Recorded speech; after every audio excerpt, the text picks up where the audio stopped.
It's a terrible day for regulators. It's a terrible day for fudsters. It's a terrible day for frauds. But it's a good day for us. It's a great day for the BitSquad.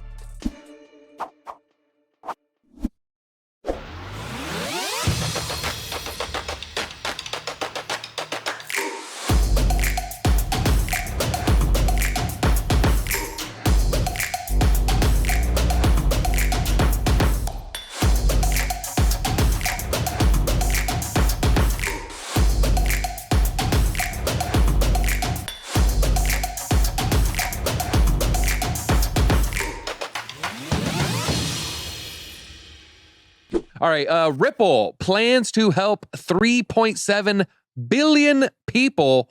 Here is how. That's a lot of people, TJ. That's like half the globe. That is a lot. Maybe more. All right, blockchain-based fintech company Ripple has announced plan to help over 3.7 billion people who are either unbanked or underbanked around the world. In a tweet released on Earth Day, the company believes that the global climate crisis is one of the most pressing challenges of the century, and that blockchain innovation and carbon markets can assist in achieving global environmental goals. They see one solution to the problem as providing low-cost and always-on money transfers in emerging markets and creating a central bank digital currency platform for governments working to improve financial inclusion. They believe its XRPL, which is the XRP ledger, is the world's first blockchain to be carbon neutral, and its framework has the potential to provide green cryptocurrency solutions and more productive carbon markets. The company has set a goal of achieving neutrality by 2030, if not sooner, by reducing emissions using green energy and investing in inventive carbon removal projects. They know where the money's at. They know the money's at, this ESG style narrative, and they got to play the game. And we always say, look, it is a banker's coin, and that is part of the appeal to some people. And if they want to be a banker's coin, they got to play the banker's games. Sam Bankman-Fried said it best. These are the stupid games us woke Westerners play, because it's what is expected. And so I think it's maybe along the same lines as that. I don't think people use XRP because a tree is planted every time, you send 10 transactions, but it is going to be needed, and it is an important aspect of cryptocurrency, especially as the energy FUD is going to be hitting another wave and another wave. Just wait for the next halving cycle. It'll all be in the news, and I'm sure they'll turn the halving into some sort of biblical plague style event where, oh my God, it used to be $15,000 of electricity to make a Bitcoin. Now it's $30,000 of electricity. And then they're going to do the equivalent. Oh, that could power 1,700 smart homes in Norway that use geothermal for 87 years apiece. And, they'll come out with some moon math. So expect to see it. It will be happening. And I think XRP, they're just kind of playing those games. Coinbase files court action to compel the SEC's response to a rule-making petition.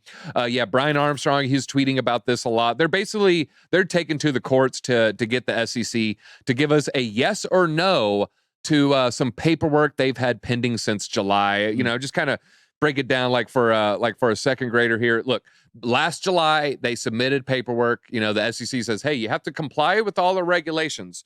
They said, all right, well, I see the only form you have for me, filled it out July of last year. Guys, It's almost May, okay? We're looking at 10 months ago. Yeah. They gave it to them in July, and I forget what the legal term was. Let's see, narrow action. Yeah, there's like a legal term where they have like some short amount of answer. Seems like the SEC has already made up its mind to deny our petition, but they haven't told the public yet.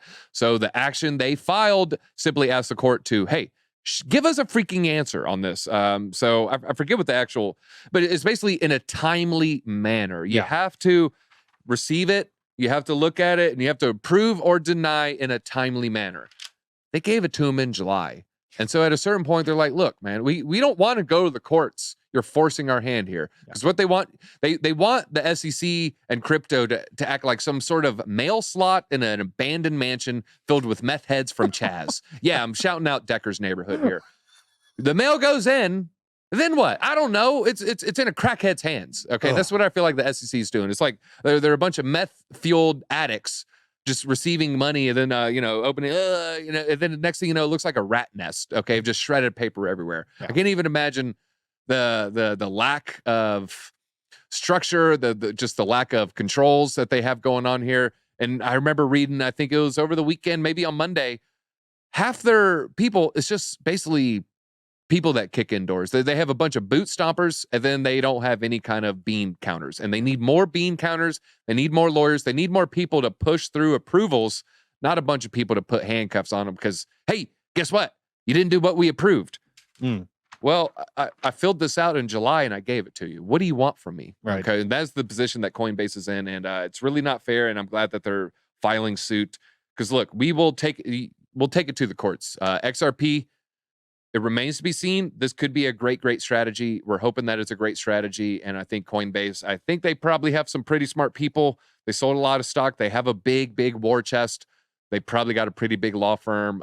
Brian Armstrong, he is a pretty smart guy and pretty strong arms too. I heard he's pretty good with curling. All right, Bitcoin price jumps in the wake of First Republic Bank price crash. That is right. I don't know if it's related, but right when Bitcoin was pumping, we saw FRB just tanking and losing all of it. Wait till I think this is going to show some candles too. The price of Bitcoin spiked more than 3% in the last 24 hours. Actually went all the way up to almost 10% in the 24 hours as fears were sparked of another imminent bank failure as First Republic Bank shares closed down more than 50% on the 25th, just yesterday.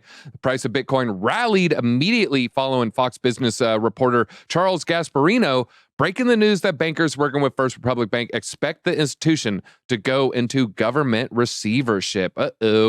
Data from Sentiment suggests the correlation between Bitcoin and the S&P 500 may be dwindling as a narrative that Bitcoin is a safe haven amid the banking crisis began to once again gather steam. Let's see. First Republic began experiencing issues in early March, led to 11 of the largest institutions in the U.S., including J.P. Morgan and Bank of America, depositing $30 billion at the troubled bank. So they tried to resurrect it, injected some capital, injected $30 billion. Might not have been enough to save it. According to anonymous sources, despite them staring down the barrel of liquidity concerns, U.S. officials declared the deposits were stabilizing. It was not at risk of experiencing the kind of sudden, severe run that led regulators to close down Silicon Valley Bank. Unfortunately, these reassurances have proven incorrect. They're going to lie to you about banks. They lied to me about banks. I kind of shared my story on, I think I did it real quickly, but went to a bank and they said, oh, you're going to open an account. I said, yeah. They said, what kind? I said, yeah, probably crypto. They said, oh, that's a scam. We won't do it at Truist. I said, why not? They said, it is not secure. That's what happened to Silicon Valley Bank. So just lying out of their teeth. And here we're seeing a little bit more like, no, everything's stabilized. It's good to go. Trust me, this bank is A-okay. Next thing you know, stock tanks 50% in 24 hours. For stock market, huge.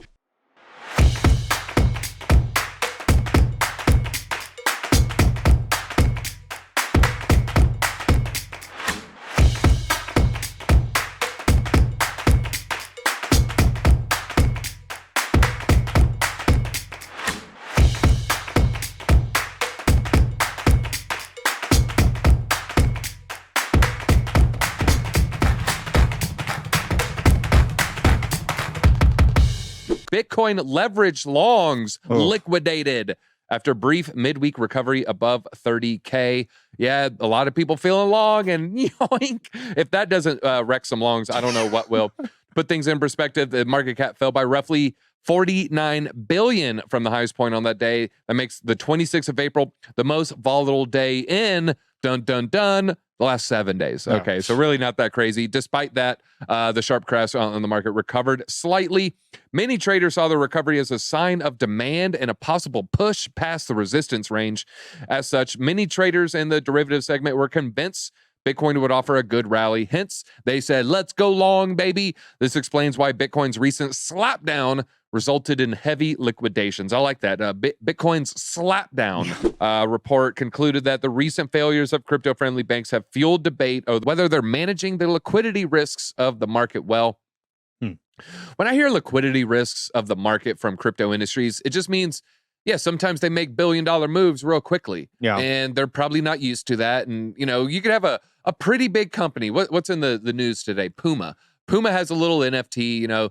Puma, historically, they're probably not moving that much money. Right. Hey, you know, maybe, we got to buy some shoelaces from Thailand, you know. You know, they gave it to us at a good price. Here's $2 million, you know, maybe something like that. But then imagine you do a metaverse play And then you raise 120 million in 24 hours and you're like withdrawing it to pay a thing. And all of a sudden, whoa, no, there's just a lot of money, and money moves quickly in crypto. And so the banks with their legacy system it takes multiple days to clear things. It's got to go there and clear this house and come here. Then, 7 days later, it's finally like concluded on some bank's balance sheet.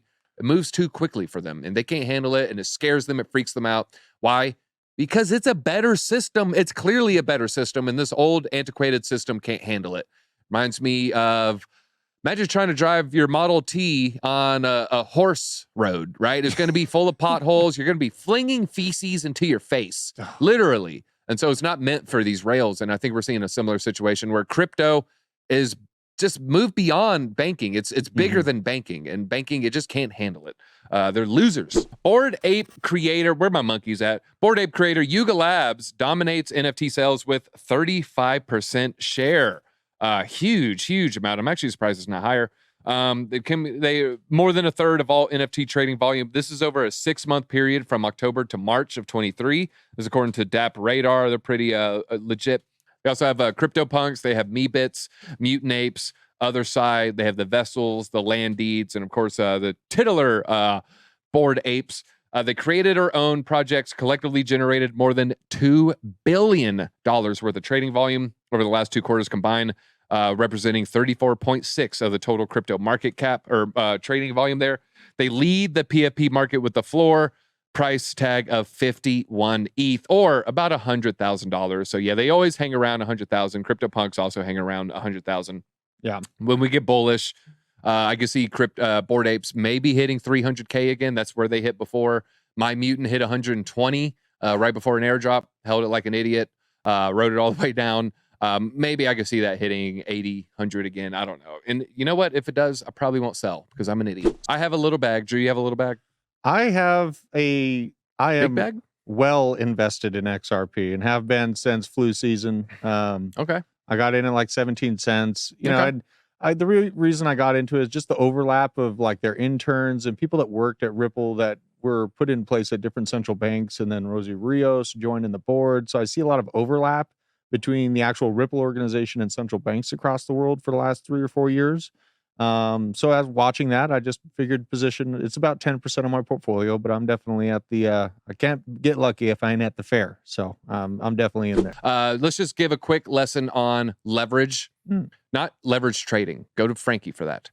I'm talking about Archimedes. You know what Archimedes said? No, tell me. Give me a long enough lever and I can move the world. Oh. And that is a true statement. You give me a long enough lever, that much pressure can move the world. I love it. And we live in an age of infinite leverage. This is all from Naval Ravikant. I'm not saying anything new here. Before there was leverage, the first leverage of a Homo sapien was picking up a club and leveraging the power of his fist against an enemy. Yep. And now we have moved beyond that. Now there's human leverage, capital leverage. And so that's what existed in the 50s. That's how the old class of billionaires got rich. That is how the Henry Fords got rich. That is how Warren Buffett got rich. But then there's been a new class of leverage, and that is infinite leverage with zero cost of replication. I'm talking about computer code, and I'm talking about media.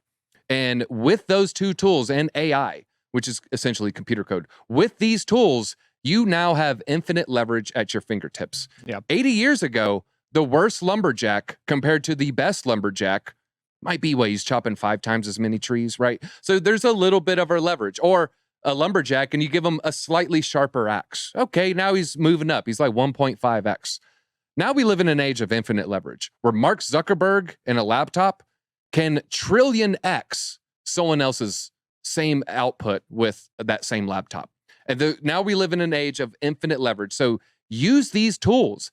I'm not saying go learn to code, although that would be great. If you want to learn how to code, that's great.